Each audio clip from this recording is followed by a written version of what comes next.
مدحوينها جمهورية الصوماليلان مدن أحمد محمد سيلانيو إنه قلها كسور جيدية خطوة في مدن مدحوين كسولو. الرحمن الرحيم. الحمد لله والصلاة والسلام على أشرف الأنبياء والمرسلين. شركتونك برلمانك حلبانا دلبادا قولا حزبية قرنك مرتشرفتا واربعينتا كلا دوان وحدكو السلام يا صلاة إسلامك السلام عليكم ورحمة الله وبركاته. قدومية marka hore waxa halkan mahadnaq ballaaran iyo hambalyo uga soo jeedinaya xildhibaanada labada gole ee qaran ee wakiilada iyo guurtida anagoo idinka mahadnaqaya wada shaqayntii qiimaha lahayd ee la dhex martay xukuumad ahaan sanadkii la soo dhaafay iyo muddadii aan xilka hayay taasoo laga dhahan karo dheelitirka milkaha dowladnimo iyo xiriirka golayaasha baarlamaanka iyo xukuumadda wada shaqayntaas oo haddii aynan jirin aan qaranka ku tallaabsadeen horumarka uu sameeyey. waxaa kaloo aan jecelahay inaan halkan mahadnaq uga soo jeediyo dadweynaha reer Soomaaliland ee geesiyaasha ah oo markasta ku hawlan sida ay qarankooda ugu horumari lahaayeen kuwaasoo si waddanida ku dheehan tahay markasta u garab taagan xukuumaddooda. guddoomiye iyo mudanayaasha sharafta leh sida dastuurka qarankani uu waajibiyey inaan sanad kasta hor imaado fadhiga loo dhanyahay ee labada gole waxaa idiin soo gudbin doonaa warbixin ballaaran oo aan kaga hadli doono wixii inooga qabsoomay qorshihii sanadeedkii ina dhaafay ee 2012 waxaa kaloo aan faahfaahin ka bixin doonaa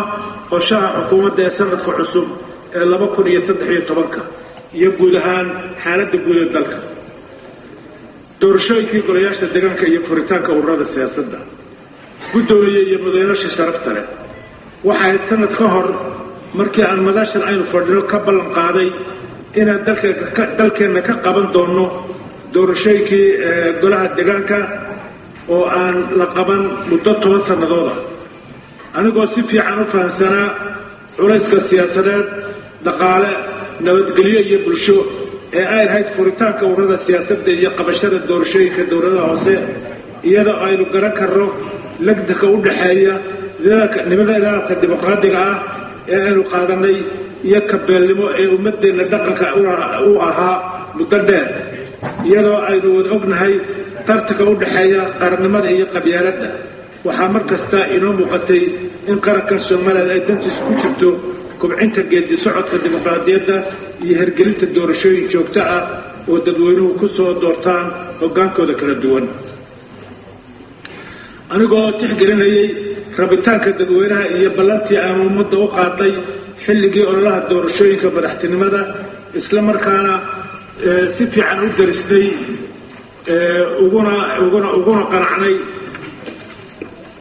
uguna qanacnay taladii ay soo jeedeen 14 Juulaay 2011 guddidii aan u saaray kasoo tala bixinta in ururada la furay in kale iyadoo ay guddigii soo bandhigeen in ra'yigii bulshadu u batay in la furo ururada waxaan markaas go'aansaday in ururada siyaasadda la furo muwaadin kasta oo han siyaasadeed lahaana uu fursad u helo inuu dadweynaha fikirkiisa u soo bandhigo oo cod weydiisto. marxaladda waxaan ku dhiiray in xisbigaygu la tartamo ururada cusub arrintan oo aan filayo in rag badan oo siyaasiyiin ay ku adkaan lahayd haddii ay joogaan halkayga.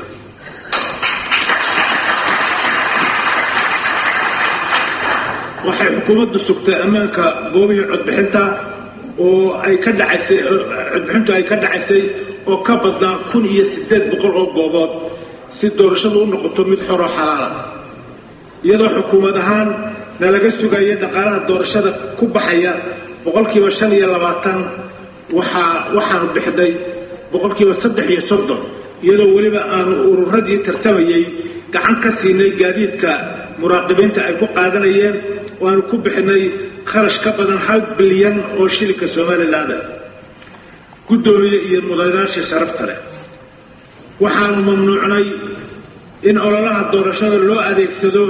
hantida qaranka sida gaadiidka dawladda iyadoo aanu shaqaalaha dawladda u diidnay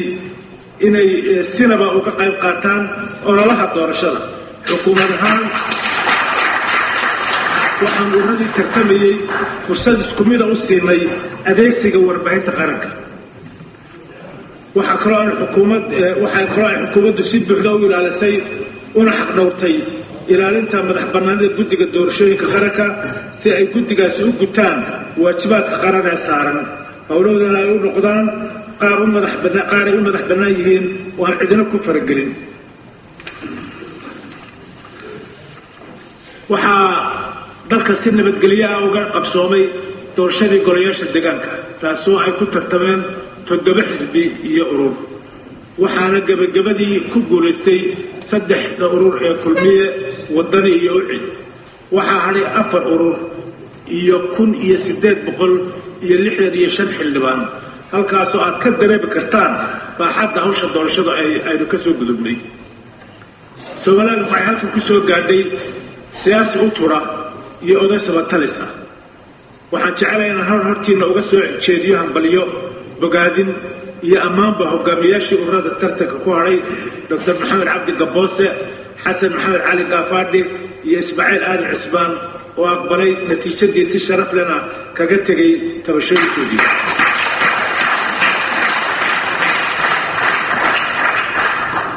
miisaaniyadda iyo kororka dakhliga qaranka gudoomiye iyo mudanayaasha sharafta leh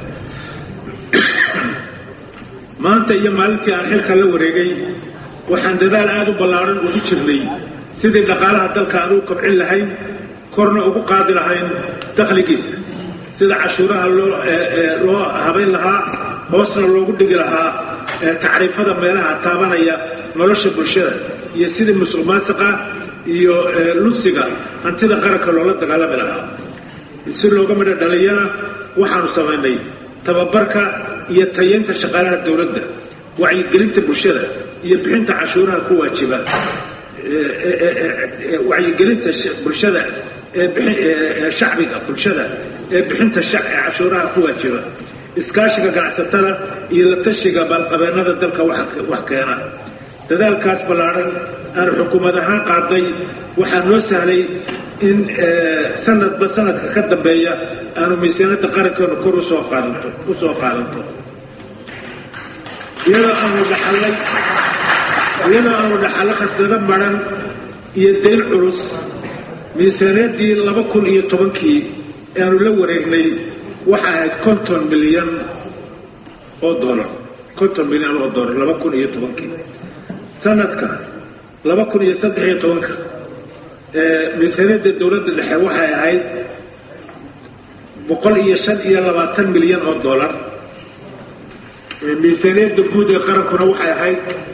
1 trilyan iyo dheeraad shilinka Soomaaliland oo u dhiganta $174 milyan oo dollar waxay ahayd miisaaniyaddii ugu bandeed ee abid Soomaaliland yeelato waxaana ka mid ah waxyaabaha aanu qabanay hirgelinta cashuur ku dejinta tigidhada oo markii ugu horreysay laga hirgeliyay dhammaan gobollada dalka 12 bishii Abriil 2012 waxaa kaloo aanu saarnay guddi u gaara siyaasadda miisaaniyadda dhaqangelinteedana ilaa inta ay sidii loogu talagalay ay u fulayso gudoomiye iyo mudanayaasha sharafta leh waxaan hirgelinay cashuuraha howlgabka shaqaalaha dawladda dhexe oo 1% boqolkiiba 1% ah taasoo 2012kii ay ansixiyeen golaha wakiiladu lana dhaqangeliyey bishii Abriil 2012kii iyadoo loo furay sanduuq u gaara howlgabka xukuumaddu waxay hirgelisay in la kordhiyo 5% cashuurta sigaarka iyo qaadka taasi oo lagu guulaystay in laga fuliyo dhammaan kastamada dalka waxaa la hirgeliyay cashuurta macaashka mushaharka macallimiinta iyo howlwadanada dugsiyada gaarka loo leeyahay iyadoo dalka oo dhan laga furin doono waxaanuna mudnaan siinay sidii loo kordhin lahaa miisaaniyadda loo qoondeeyey waxbarashada hirgelinta xaraynta kirada guryaha dawladda iyadoo laga bilaabay mas'uuliyiinta iyo shaqaalaha dawladda ee qaranka mushaharka ka qaata kiradan waxaa laga jaray mushaharka ay qaataan dhammaan shaqaaluhu wasiirada iyo xildhibaanada ku jira guryo dawladeed waxaa si rasmi ah loo bilaabay bishii Juun 2012 kororka miisaanadu waxa uu keenay inuu kor u kaco kabka dawladaha hoose ay qaataan iyo cashuuraha boqolkiiba 10 iyo cashuurta boqolkiiba 10 ee dawladda hoose sanadihii 2011 ilaa 2012 kuwaas oo suurtageliyay in dawladaha hoose wax qabadkoodu kor u kaco sida ka muuqata inta badan horumarka ay ku tallaabsadeen iyadoo laga fuliyay inta badan degmooyinka iyo gobollada kuwaasoo isugu jira sariibado wadooyin qashin ururin iyo mashaariic kale oo badan oo wax laga qabanayo adeegyada asaasiga ah ee bulshada u qabtaan dawladaha hoose sanad miisaaniyadeedka 2012 marka la eego sanad miisaaniyadeedkii 2011 waxaa la kordhiyay dakhliga kabka dawladaha hoose iyo cashuurta boqolkiiba 10 ee dawladaha hoose ee dalka boqolkiiba 211 annagoo ka duulayna tilmaamaha sharcigu dhigayo in loo gudbiyo golaha wakiilada sanad walba xisaab xidhka dawladda iyadoo aan hore loogu soo gudbin golahan sanado badan arrintaas oo culays ku keentay xisaab sanadeedkii nalaga sugayay waxaanu haddana soo gudbinay xisaab sanadeedkii 2008 2009 2010 iyo 2011 arrimaha gudaha ammaanka iyo difaaca qaranka gudoomiye iyo mudanaasha sharafta iyadoo ay xukuumaddu muhiimadda koowaad siinayso ilaalinta ammaanka qaranka iyo xoojinta nabadgelyada dalka iyadoo aanu ogsoonahay muhiimadda ay qaranka u leedahay ciidamada kala duwan ee ammaanka dalkeenu kuwaas oo ah geesiyaal habeen iyo maalinba u taagan ilaalinta ammaanka iyo difaaca qaranka waxaan si weyn u xoojinay una ballaarinay dhismaha ciidanka qaranka waxaanu ka safaynay wixii loo yaqaanay caaglaha tiro gaaraysa 2500 oo madax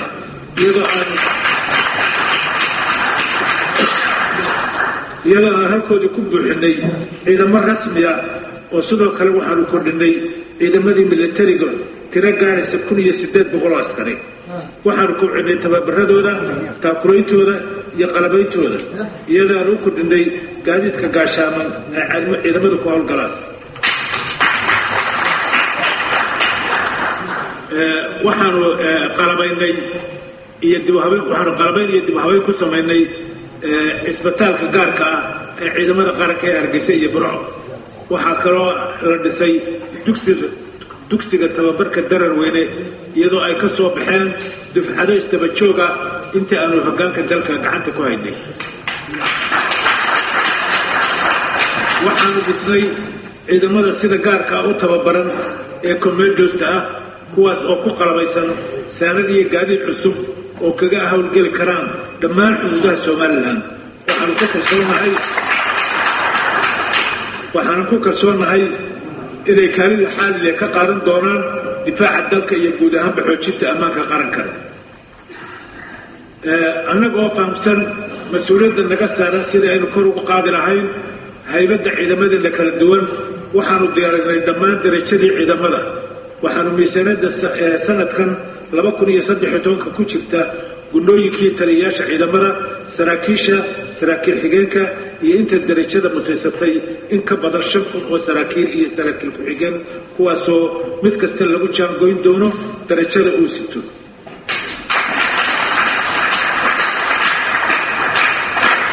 darajadsiinta ciidamadu waa himilo uu qarankan muddo dheer ku taamayay waxaan ku kalsoonahay in bixinta darajadu ay kor u qaadi doonto bilgaha iyo sharafta ciidamadeena iyo karaamadeenna qarannimo waxaan kaloo guulno ah in saraakiil tiro badan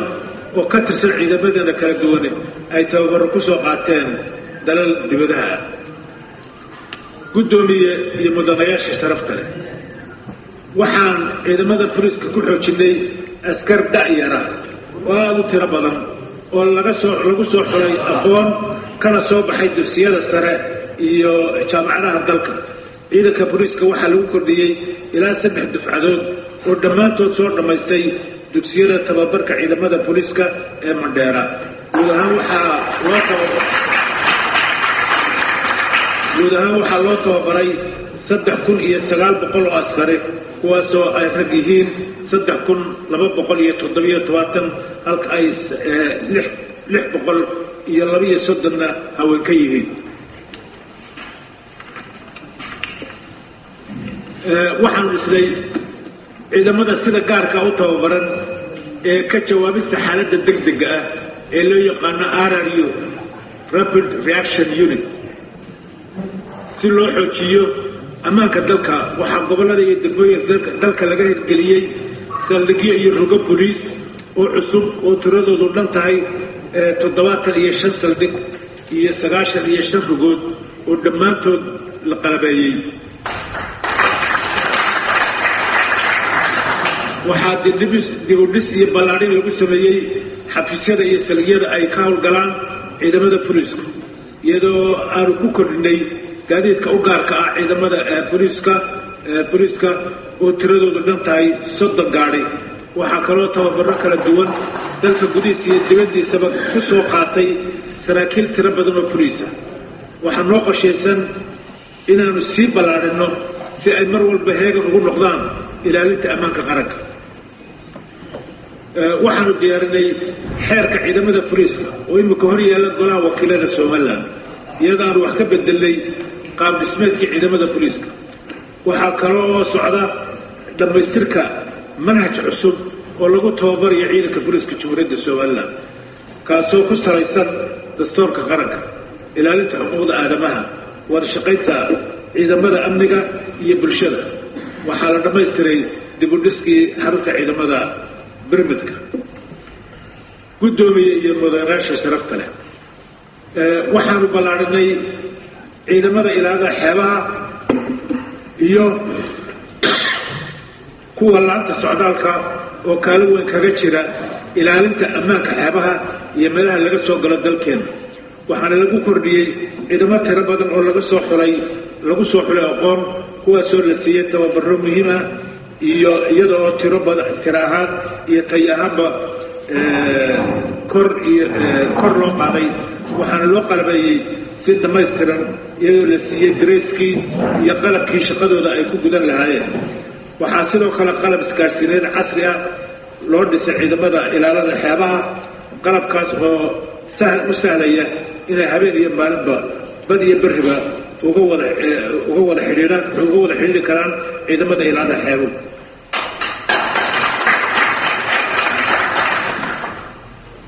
waxaa horumar ballaaran lagu sameeyey dhinaca nidaamka socdaalka Soomaaliland oo ahmiyad ballaaran u leh nabadgelyada iyo horumarka dalkaba waxaa la fududeeyey helidda fiisaha oo lagu heli karo on arrival iyo online labadaba waxaa kaloo dalka la keenay qalab casri ah oo lagu baaro baasaboorada foojariga ah oo imika laga hawlgeliyey gegida diyaaradaha ee muhiimka ah qalabka oo suurto gelinaya hubinta iyo kaydinta macluumaadka dadka socotada waxaa laanta socdaalka loo dhisay dhismo aad u weyn oo 3 dabaq ah oo ka kooban 40 xafiis oo qalabaysan waxaa kaloo dhismayaal qalabaysan laga sameeyey xuduudaha kala duwan ee dalka iyadoo uu socdo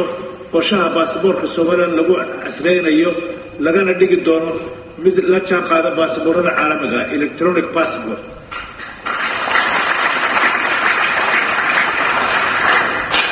si aanu ku cidno hay'adaha sirdoonka oo halbowlada dowladnimada iyo ammaanka dalka waxaanu sameynay xeerkii iyo nidaamkii sharci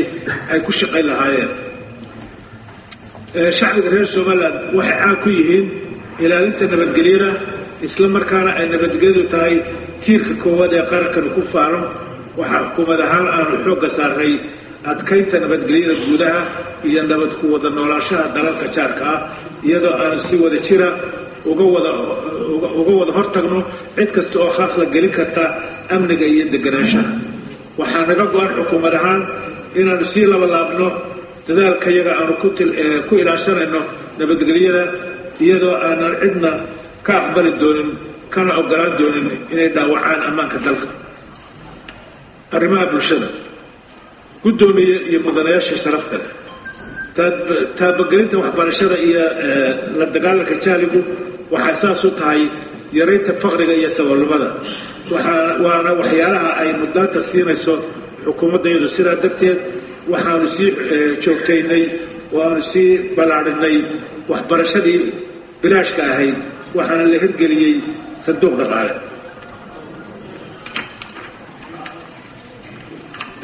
waxaa la qaybiyey buugaggii dugsiyada hoose dhexe oo dhammaan la gaadhsiiyey dugsiyada iyada oo la qorsheeyey in saamigu uu noqdo labadii ardayba uu hal buug ka dhaxeeyo waxaana uu ku talagalka iyagu yahay in arday kasta oo Soomaaliyeed wax ka barta inuu helo buuga ku filan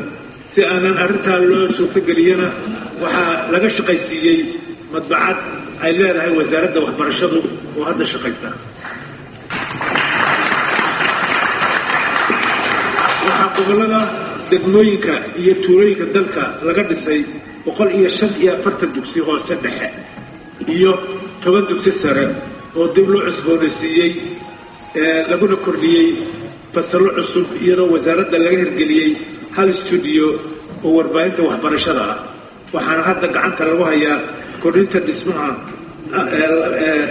24 dugsi waxaan warshaqay fiican la sameynay dowladaha iyo hay'adaha waxbarashada ka caawiya mandaqadan arrintaas oo sababtay in miisaaniyadda sanadkan loo soo qoondeeyey waxbarashadu ay gaarayso 12 milyan oo euro waxaa jaamacadaha dalka ka qalijabiyey arday gaaraysa 6,646 arday arrintaasi waxay daliil u tahay horumarka aqooneed ee dalka inkastoo aanay shaqo la'aan badan inkastoo ay shaqo la'aan badan ay jirto haddana ma jiro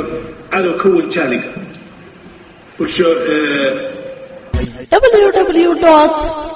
www.inabanews.com bulsho kobaceeda dhaqaale iyo horumar waxaa laga saadaaliyaa kororka aqoonta iyadoo arrintaa laga shidaal qaadanayo waxaa la sameeyey istiraatiijiyadda wasaaradda waxbarashada iyo tacliinta sare guddoomiye iyo mudanayaasha sharafta leh anigoo ogsoon in caafimaadku uu muhiim u yahay nolosha bani aadmiga waxa xukuumad ahaan xil weyn iska saaray sidii loo hagaajin lahaa daryeelka caafimaadka looga hortagi lahaa cudurrada kala duwan isla markaasna waxaan ku dadaalay in dadweynuhu ay dalka gudihiisa ka helaan adeegyo caafimaad oo dhammaystiran si ay uga raystaan inay dalka dibaddiisa ugu baxaan arrimo caafimaad waxay wasaaradda caafimaadku diyaarisay qorshe sanadeedka 5 sannadood ee la jaanqaadaya qorshaha horumareed ee qaranka iyo xeerka caafimaadka qaranka oo loo soo gudbiyey golaha wakiilada Soomaaliland waxaa caasimadda Hargeysa laga bilaabay dhismaha isbitaalka guud ee Dr. Maxamed Aadan Sheekh oo noqon doona isbitaal loo dhisayo dhallaanka iyo haweenka waxaa inta badan isbitaalada gobollada iyo degmooyinka lagu sameeyey dib u habayn iyada oo qaarkoodna laga hirgeliyey mashruuca isku xidhka adeegyada caafimaadka asaasiga ah the essential package of health services www.inabanews.com guddoomiye iyo mudanayaasha sharafta leh xukuumadda jamhuuriyadda Soomaaliland iyadoo ka duulisa barnaamijka ay ballan qaaday ee kobcinta dhaqaalaha iyo wax soo saarka dalka waxay wasaaradda beeruhu tijaabisay dalagyo cusub oo laga beeri karo dalka wasaaradda beeruhu waxay ku guulaysatay inay dhammaystirto qorshe lagu tijaabinayo in bariisku ka bixi karo dhulka Soomaaliland taasi oo lagu guulaystay oo laga midho dhaliyey dalagyada kale ee la tijaabiyey waxaa ka mid ah tufaaxa, cananiska, muringaha, muluqyada, jiirjiirka, misirka, fasuliyada, xulbada iyo sagaaraxuud.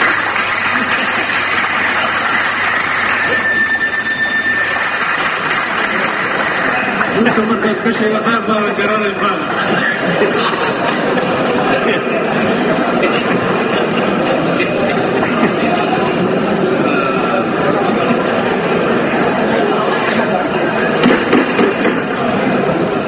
xukuumadda Jamhuuriyadda Soomaaliland waxay tababar siisay beeralayda dalka muddo 2 sano gudahood waxaa tababar la gaarsiiyey 2,000 oo beeralay ah kuwaasoo ay ka faa'iidaystay tababaro kor lagu qaadayo xirfadooda waxbeeriseed.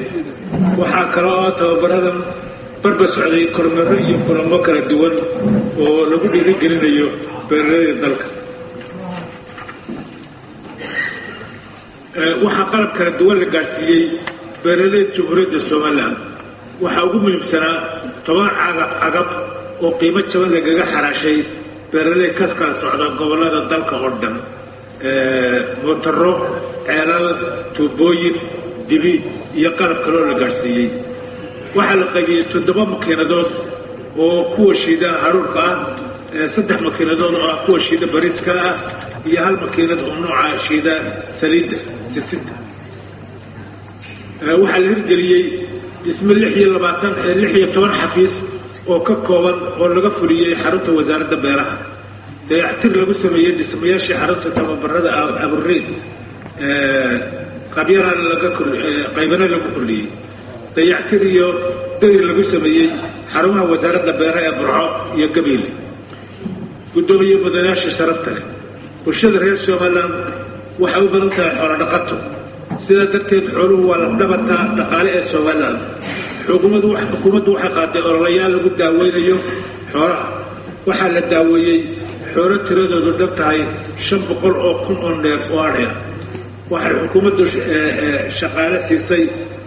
siisay 50 dhaqaatiirta xoolaha ah kuwaasoo ka soo qalin jabiyey jaamacadda Burco, dugsiga xoolaha ee Sheekh iyo jaamacadda Ethiopia. waxaa la diyaariyey 2 kooxood oo ka howlgala gurmadka degdega ah ee caafimaadka xoolaha kuwaas oo u baxay 24 goobood. waxaa dhammaan seyladaha xoolaha ee caasimadaha gobollada dalka laga sameeyey hadhadh iyo raamam xoolaha laga raro lagana dejiyo iyo gelin iyo xarumo lagu daaweeyo xoolaha. waxaa laga dhisay magaalada Burco kawaan casriya oo loo sameeyey ceel riiga oo u gaara. waxaa dib u habayn iyo casriyeyn lagu sameeyey sayladda hilibka ee magaalada Boorame. waxaa kor u kacay dhoofka xoolaha taasoo abuuray shaqooyin dhaqaalaha bulshadana kor u qaaday. www.inabanews.com waxaa laga dhibay khidmadda maxjaradu ka qaali jireen xoolaha $2. tallaabadaas oo ka dhigtay $4 iyadoo markii hore ahaan jiray $6. dimiskaasoo u kala qaybsan $1 oo ganacsatada laga dhimay, $1 oo lagu wareejiyey khasnadda dowladda dhexe ee dowladda. siyaasadda arrimaha dibadda gudoomiye mudanayaasha sharafta leh waxaa waala inay gashay qarannimada Soomaaliland iyadoo aanu dalkeenu buuxiyey dhammaan shuruudihii looga baahnaa dal madax bannaan. Soomaaliland waa dal nabdoon, xuduudihiisu ay sugan yihiin, waa dal dimuqraadi ah oo ay ka jirto sharci iyo kala dambayn, law and order. waa dal leh hay'adihii dawliga ahaa kuna wada shaqeeya nidaam dastuuriya. waxaa ka jira bulsho u hoggaansan dastuurka iyo xeerarka u yaalla. halkan inagu iskeen umaynu iman ee waxaanu ku nimid doorashada aqlabiyadda codka shacabka. waxa aynu ku wada shaqaynaynaa waxaan ku wada shaqaynaa dunida inagu waxaan ku wada shaqaynaa dunida inagu ixtiraamaysa aan idinku hogaaminaya idinku xisaabtamaysa waa wada shaqayntiina waan dalbanayo Soomaaliya waa meel lagu ixtiraamo xuquuqda insaanka iyo xorriyadda qowlka laguna dhowro shuruucda caalamiga waxa hubaala in beesha caalamku inala macaamisho gacan qabashana koobanina inaga soo gaadho balse kamayna helin dadka iyagu wixii beesha caalamku xaq ugu lahaayeen oo ah aqoonsi buuxa iyo taageero dhaqaale caalami ah waxaanu booqanay dalal badan waanu u bandhignay qadiyadda Soomaaliland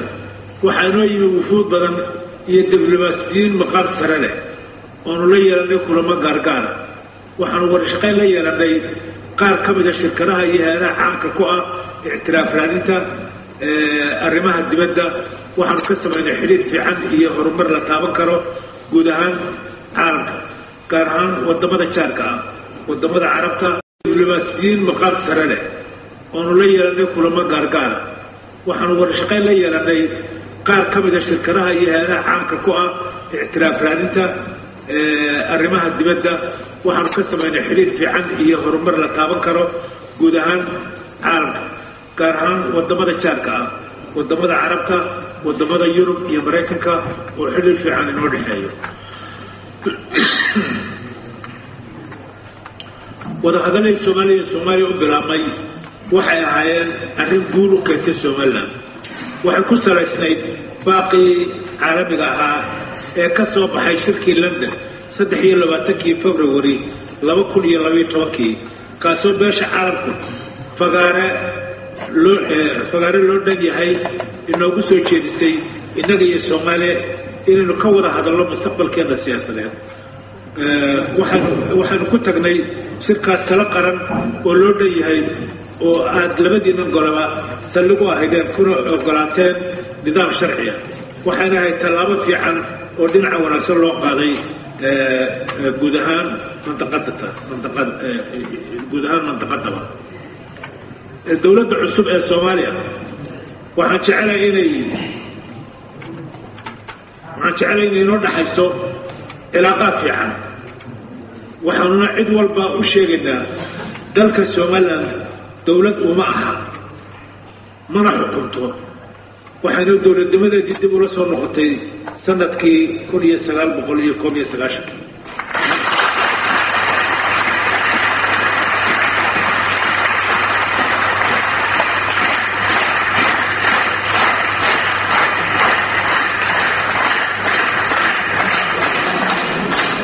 maantana waxaanu ku hawlanahay horumarinta dalkeena iyo aqoonsiga ka helno dunida dowladda Soomaaliya iyo dadkeeda waxaanu ka rajaynaynaa inay garwaaqsadaan inaynu tashanay masiirkeennii ummadeed oo aanu xaq u leenahay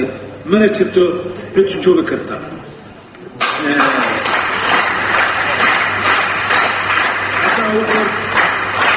haddaan wax yar ka idhaahdo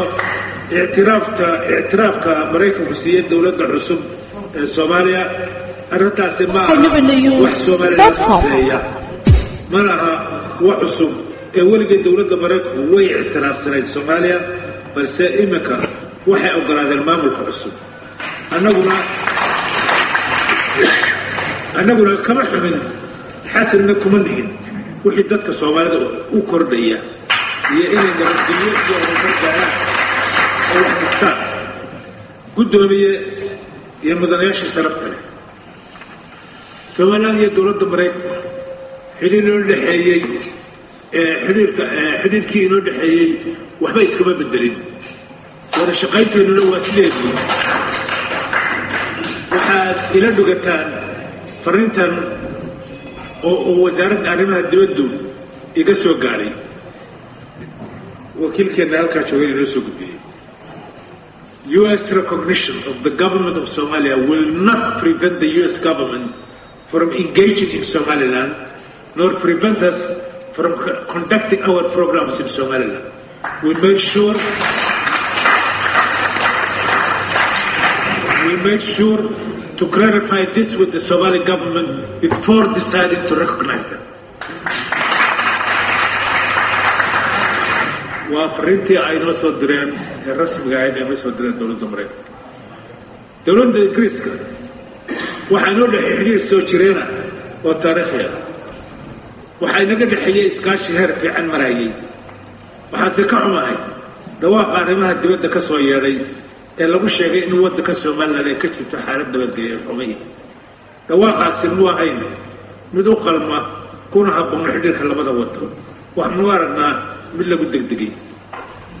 ولا ليال فهيدا أبوي هي الشيء أهم يمسن قرك السماء كنا علونيا وقصي اعتراف وكالة الدنيا وحن سو سميني تدال بدن هي دبر علي أنو لبي لما تسنى كل هذين إني قد يدنا ودنا أمدنا وحنا مرق بدونا إن وحويني إن وقف سومال ملفي عنا أين شغله بس ومسير بدن ونوقفها تعب أنت كسي بدن تدال كيننا لما لابنه كعمانا يسقبسنه سوى الجيران وقوى الشقينه حكومة كوليال شعبية حزبية معارض يمتعقبها واحد السوق قالي وحلقوا قال قيمة بدنية وح قالية ومدني وحي مدح بنانية قبل كو قارسة إذا لو قلت له إن كرش الصحة لقوا بعض دونه لو ودفعوا مدح بنادو إنه يتهاي مسيركم وضد وعدك استحيلي مسؤولية كسارتها ما هو حمالي يا هبين كيد ميلا بسوق قالية ما هو حكومته اسكالة لهاي واسه شغل له إقبادي ما هم الآن معارض مكة دايدو أما استدادو عيد كحوة وقرن مدي وحلبا إنقوة صارا دمانتين مدحويناها انتي أنا حفيزك تشوغي وحن قاري تلاوي بدن وحن قراعي البابا بدن وحن يقاقو أنا إن أنا قيد داري قيد قابا بغفورو سيدي أدلكنا قوسي مدفناني وقارسين لها سي أنيولك وحقيقيو دياري أنوعي إن الحفر يستعيد كستا طلابة كستا وارثها لغو قاري كرنا وحن ديارو هينا قالوا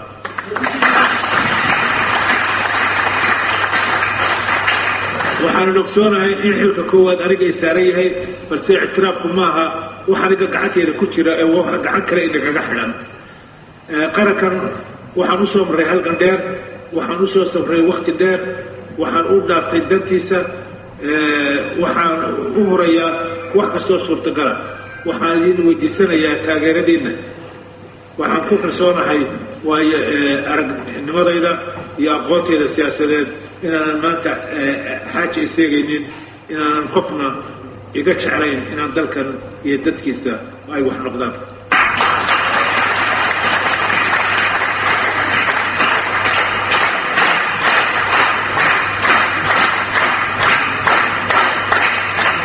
horumarinta dalka gudoomiye iyo madaxweynaha sharafta leh waxa ummadda reer Soomaaliya ay ka warhayaan meeshii aan wax ka soo bilownay iyo halkii uu taagnaa dalkeenu markii laga eego arrimaha dhaqaalaha nabadgelyada caafimaadka waxbarashada iyo siyaasadda warbaahinta iyo arrimaha kale bulshada markaan xilka la wareegay waxaan u nimid dalkeenu haysato masaluf dhaqaale qasad baran shaqaalihii ciidamadii oo 4 bilood mushahar qaadan iyo deymo xad dhaaf ah oo garbaha aanu ku qaadnay idaacadda qaranka oo hargeysa dhaafin telefishinka Soomaaliland oo kaliya laga daawado iyo arrimaha Soomaaliya oo kaliya laga daawado Soomaaliland oo kaliya laga daawado iyo arrimo badan oo dib u dhac ka muuqday aynan dhammaantood halkan ku xusi karin waxaa shaki ku jirin inay xukuumadda horumarka waxaan marag madoona dalkan ku talaabsaday horumar la taaban karo indhaha caafimaadka qabaana ayaa arkaya bulshada ayaa markaa taariikhda qoraysa wixii aanu qabanay waxaan wax kooban ka tilmaami doonaa waxqabadkii horumarkii ay xukuumaddu ku tallaabsatay nabadgelyada waxaanu daminay colaadii muddada dheer ka taagnayd ceel bardaale waxaanu dhinnay daminay colaadii buuhodle iyo kalshaale iyadoo aanu ku guulaysanay inaanu la heshiino ururkii hubaysnaa ee SSC oo hoggaankiisii uu maanta xukuumadda ka mid yahay waxbarashada waxaanu bilaash ka dhignay dugsiyada waxbarashada taasoo suurtagelinaysa in carruurta danyarta ah iyo carruurta qoysaska ladani ay si siman waxbarashada uga qayb qaataan iyadoo aad ka dareemi karto kordhinta ardayda oo gaadhay 7,817 arday labadii sano 2011 ilaa 2012 taasoo u dhiganta boqolkiiba 43.3 waxaa la dhisay 165 iskuul shaqaalaha waxay miisaaniyaddii aanu la wareegnay 301 bilyan oo u dhiganta $50 milyan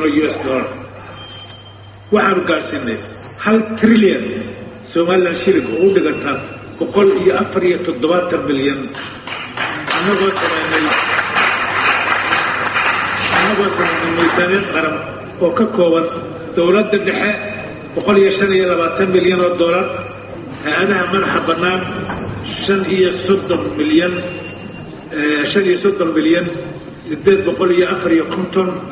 854 dollar dowladaha hoose oo dhan 12 milyan oo dollar waxay u ahayd dhaqaalaha dalka tallaabo weyn oo la qaaday bedelaadii lacagtii diibaanta ahayd ee buro wadooyinka waxaanu dayactiray inta badan wadooyinka waaweyn waxaana laga sameeyey magaalooyinka waaweyn Hargeysa Burco Boorama iyo Berbera wadooyin laamiya oo aad u tiro badan kuwaasoo isku darkoodu celcelis ahaan gaadhayo 290 kilomitir waxaanu dhammaystiray biriishka Hargeysa ee muddada dheer laga dhul sugayay waxaa dowladda iyo bulshadu iska kaashadeen wadooyinka Dila Boorame Hargeysa Salaxley Burco Oodweyne Kalabayr Togwajaale sidka Dawga Cali Hargeysa waxaanu dhawaan bilaabi doonaa wadada dheer ee hawlaha isku xidha dalka ee Togdheer Cergaabo iyadoo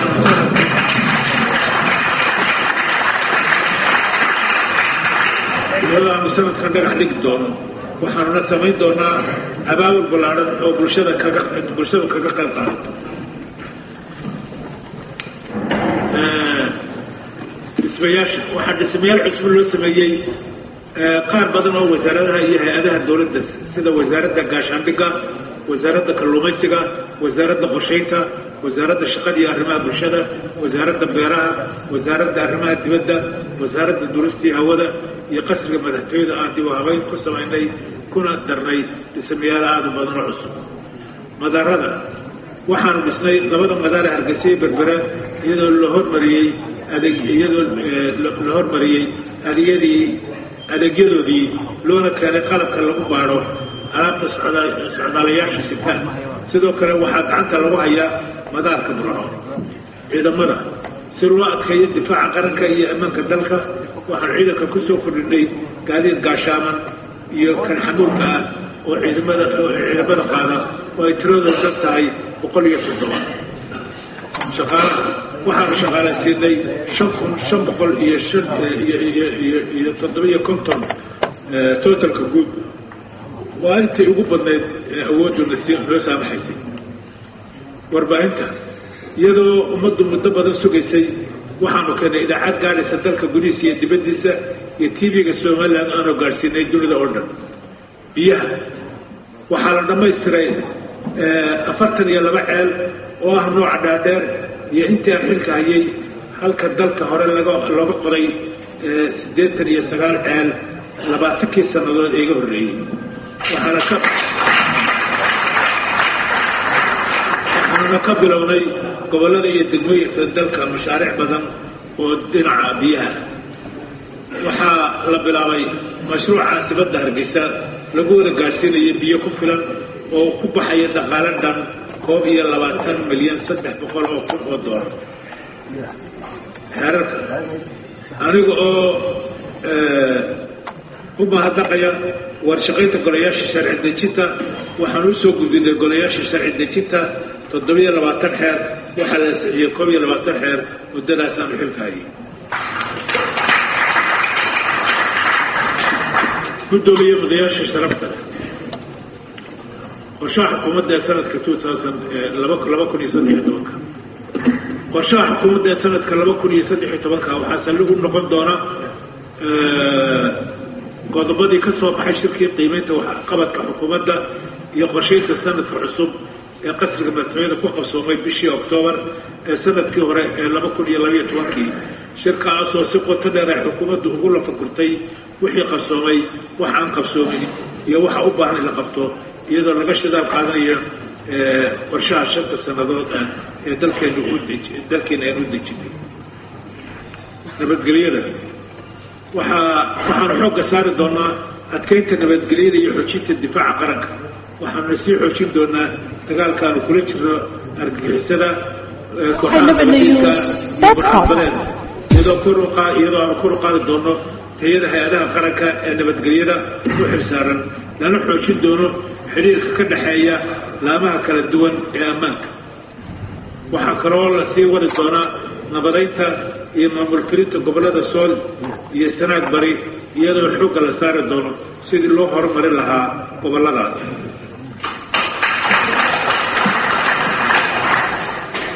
cadaaladda waxaanu xoogga saari doonaa horumarinta cadaaladda toosinta iyo kobcinta garsoorka qabyatirka shuruucda iyo xeerarka taasoo asaas u ah helitaanka cadaalad buuxda oo muwaadiniintu helaan tallaabooyinkaas oo ay ka dhalan doonto kalsooni buuxda oo bulshadanu ku qabto laamaha garsoorka dalkeena. shaqo abuuris waxaa xoogga la saari doonaa sidii loo samayn lahaa barnaamijyo shaqo abuur oo dhammaystiran si xal loogu helo mushkilada shaqo la'aanta ee ka jirta dalkeena loona abuuro fursado shaqo oo ay ka faa'iidaystaan dhallinyaradeenna. waxaana xoogga la saari doonaa kobcinta dhaqaalaha dalkeenna soo saarista khayraadkeenna soo jiidashada maalgelinta shisheeye iyadoo la samayn doono wacyigelin ballaaran oo ku wajahan la dagaalanka faqriga iyo dhiirigelinta tacabka bulshada.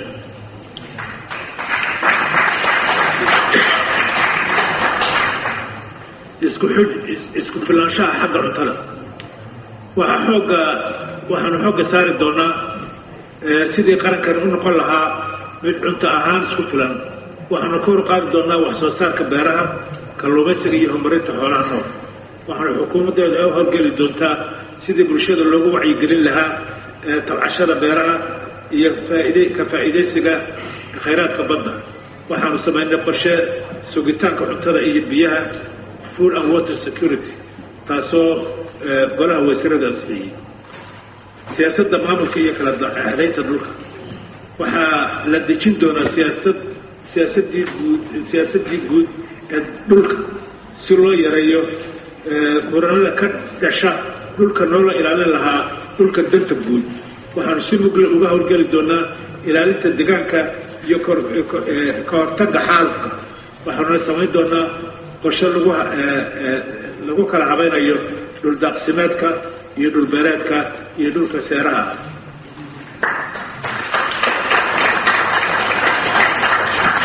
siyaasadda arrimaha dibadda aqoonsi buuxa oo qarankana ka helo dunida waa bartilmaameedka koowaad ee siyaasaddeena arrimaha dibadda ku wajahan yahay.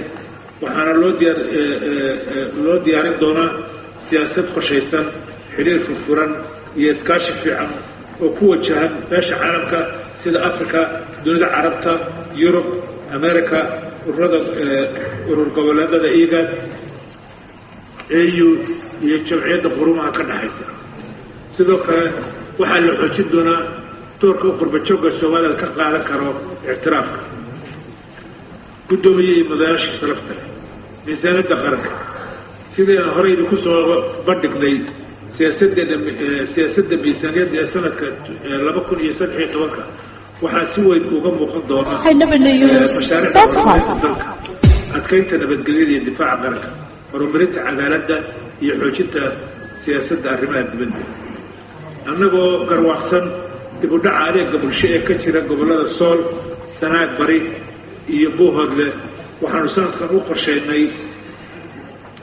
38 mashruuc oo horumarineed oo u sii gaara gobolladaas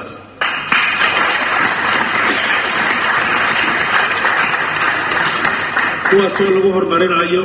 adeegyada bulshada kor u qaadista shaqo abuurka iyo wax soo saarka kuwaasoo loo qorsheeyey inay ku baxdo lacag dhan 9 bilyan oo Somaliland shilin oo u dhiganta $1,300,000 waxaana u kala qaybsanaan doonaa sanadka gobolka Sool 15 mashruuc oo ay ku baxayso $500,000 deegaanka Sanaag Bari 15 mashruuc oo ay ku baxayso qarash dhan $500,000 gobolka Buuhoodle 10 mashruuc oo ay ku baxayso $300,000 diiwaangelinta iyo doorashooyinka sida aan ku xusnay khudbadayda waxaa ina soo gudagalay waqtigii doorashada golaha wakiilada oo ku beegan dabayaqada sanadka 2013 iyadoo waqtigii doorashadii golaha guurtidana ku beegan yahay sanadka 2014 waqtigii doorashada madaxweynuhuna ku beegan tahay 2015 waxaa kale oo loo baahan yahay in la qabto iyana diiwaangelintii muwaadiniinta civil registration doorashooyinka ka hor iyadaan ognahay muhiimadda doorashooyinku u leeyihiin qaranka waxay muuqataa inay suurtagal ahayn in labadaas sannadood gudahood lagu qabto diiwaangelin iyo 3 doorasho hawshaasoo u muuqata inay qaranka ku tahay culays iyo dhiibbax si arrinta xal loogu helana waxaan u saari doonaa guddi qaran waxaanuna kaga gudbi doonaa talo loo wada leeyahay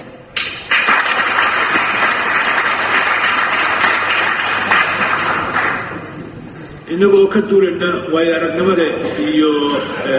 waayo-aragnimada aynu ka dhaxlay doorashooyinkii deegaanka ee dhowaan dalka ka qabsoomay waxaynu qaban doonaa in dalka laga hirgeliyo diiwaangelin dhammaystiran taasoo aanu miisaaniyadda sanadka ugu daray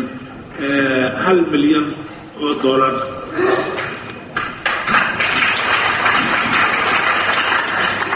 mudanaya sidaad ka waraysaan waxaana hogaamiye ka soo horjeesta kordhinta muddaxileedka madaxweynaha iyo madaxweyne ku-xigeenka marka la gaadho dhammaadka muddaxileedkooda mana jirto wax iska ka bedel waxaan idiin ballan qaadaya inaanan diyaar u ahayn in hal maalin la igu daro muddada xileedkayga dastuuriga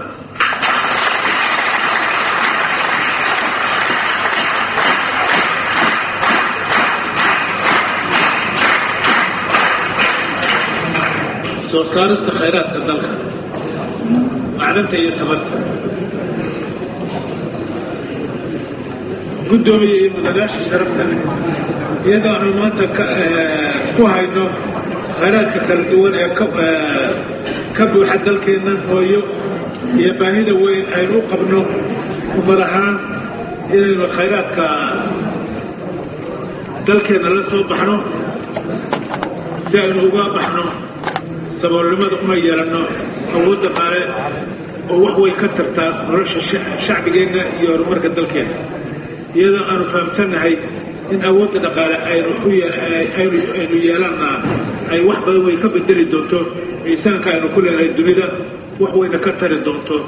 yoolka aynu higsanayno qaran ahaan waxaan dib u eegis iyo wax ka bedel ku samaynay dhammaan heshiisyadii shidaalka ee laga dhaxlay xukuumaddii hore iyadoo la isku afkartay inay shirkadaha shidaalku fuliyaan barnaamij shaqo oo dhammaystiran kaas oo loo raacayo qodobo iyo waqtiyo cayiman arrinkaas oo keenay in 21 sano kadib markii ugu horreysay dib loogu bilaabay in si mug leh loo saamiyo gaasta iyo saliidda ku jirta Somaliland. waxay xukuumaddu heshiis kula gashay shirkadaha shidaalka inay ku kharash gareeyaan 57 milyan oo saaminta saliidda iyo gaaska Somaliland labada sano soo socda taasoo hordhac waa shaqada iminka bilaabatay. birta dhuxusha iyo maangariiska waxay dowladda heshiis la gashay 2 shirkadood oo caalami ah inay fuliyaan saaminta iyo soo saarista macdanta dalka ay ka mid tahay birta dhuxusha iyo maangariiska taasoo gacan ka geysan doonta mustaqbalka kobaca dhaqaalaha dalka iyo yareynta shaqo la'aanta dalka.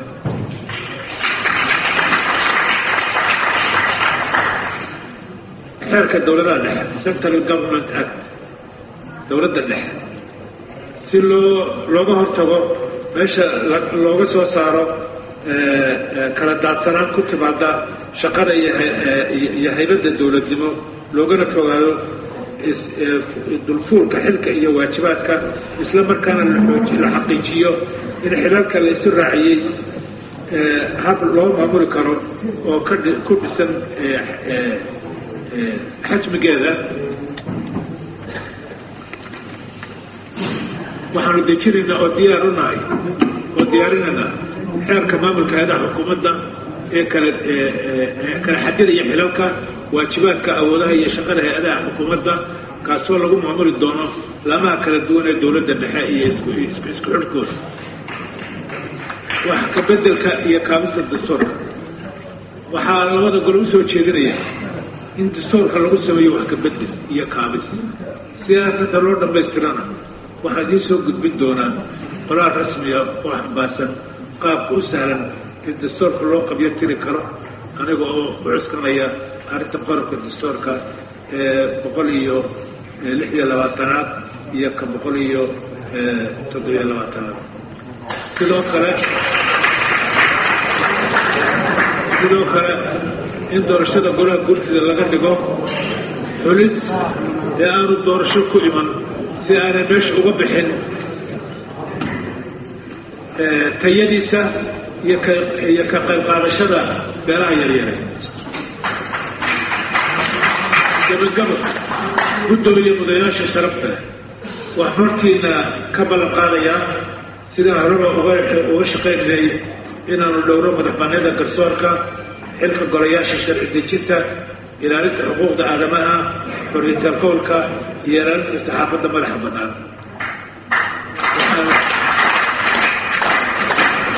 waxaan aaminsanahay in haweenka iyo dhalinyaradu ku yeeshaan talada dalka iyo horumarkiisa kaalin mugle oo firfircoon taasoo ahayd xeerarka aan u soo gudbinay golahan oo arrintaa ku saabsanaa. wax ka beddelka da'da ay dhalinyaradu kaga qaybgeli karto doorashada golayaasha deegaanka oo aanu ka dhignay 25 sano idinkuna aad ogolaateen.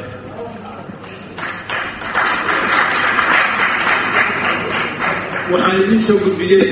xeerkii kootada siinayey haweenka iyo dadka laga tirada badan yahay doorashada golayaasha deegaanka oo aydan waafaqin.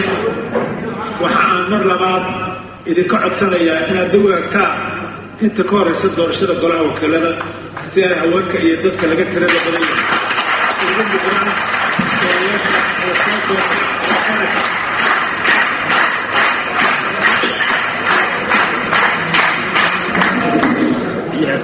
waxaa ogsoontihiin jidka dheer ee dalkeena hooyo soo maray. waxaad ogtihiin inaanu nahay qaran isku tashaday oo iyaga oo aan dunida ka helin aqoonsi caalamiya iyo kaalmo dhaqaale oo muuqata dalkooda dib u dhistay. waxaan muddo 20 sannadood gudahooda dhisanay dowladnimo buuxda oo dimuqraadiya nabadgelyo kala dambayn iyo dhaqaale muuqda oo aynu abuurnay horumar dhinac kasta aynu ku tallaabsanay. waxaanu gaari doonaa insha allahu waqti aan fogeyn horumar ballaadhan waxaana hubaala inay la soo socdaan maalmo iyo sanado badan oo barwaaqa aynu ku noolaan doono waxaanu gaari doonaa yoolka aynu higsanayno ah aqoonsigu qarankeena ka helo dunida.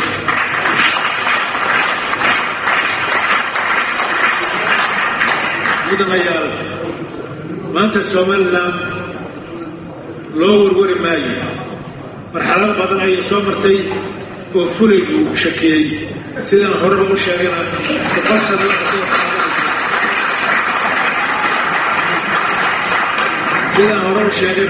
boqol sano hadday gaarayso qadiyadda madaxbanida Somaliland waa muqadas.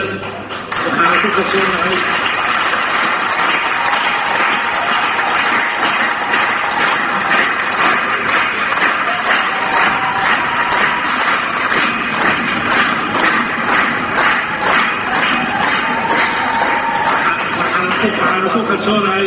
inaynu sid wada jira uga wada gudbi doono caqabad kastoo inaga hor timaada. waxaad dhammaantiin tihiin geesiyaal ay taariikhdu xusi doonto. waxaad muujiseen dadaal, wadaniyad iyo isku kalsooni. waxaad dabar adayg iyo sabirka ka gudubteen duruufo aad u adkaa oo qarankeenu soo maray muddadii aynu la soo noqonnay madaxbannaanideena.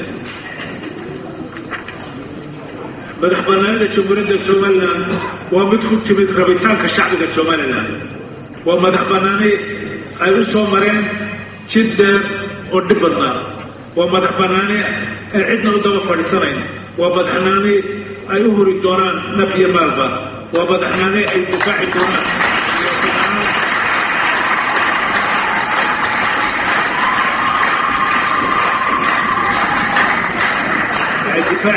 siyaasad ahaan, dhaqaale ahaan iyo milatari ahaan haddii ay ka jirto.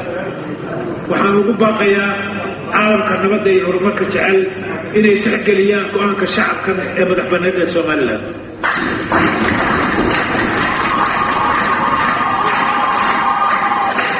madaxda reer Soomaaliya waxaan ugu baaqaynaa inay ka fogaadaan wixii dhaawici karaa qodobadii ka soo baxay shirkii London, isla markaana ay garowsadaan in qaranka Somaliland madaxbannaanidiisu ay tahay mid muqadasa oo aan gorgortan geli karin. loona baahan yahay in laga shaqeeyo